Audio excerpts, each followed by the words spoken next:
ଅନେକ ବର୍ଷ ପରେ ବୈଜୟନ୍ତ ପଣ୍ଡାଙ୍କର ସ୍ୱପ୍ନ ପୂରଣ ହୋଇପାରେ।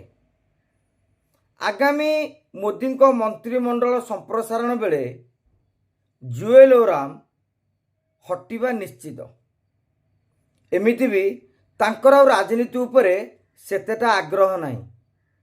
2029ରେ ସେ ନିର୍ବାଚନ ଲଢ଼ିବେ ନାହିଁ ବୋଲି ଘୋଷଣା କରିସାରିଛନ୍ତି।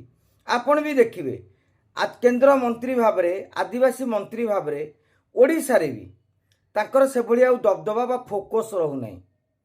ତେଣୁ ଯଦି ଜୁଏଲ ହଟିଯିବେ, ତାଙ୍କ ସ୍ଥାନରେ ବୈଜୟନ୍ତ ନା ଭର୍ତ୍ତୃହରି ମହତାବ କିଏ କେନ୍ଦ୍ରମନ୍ତ୍ରୀ ହେବେ ତାହାକୁ ନେଇକି ଚର୍ଚ୍ଚା ଆରମ୍ଭ ହୋଇଗଲାଣି।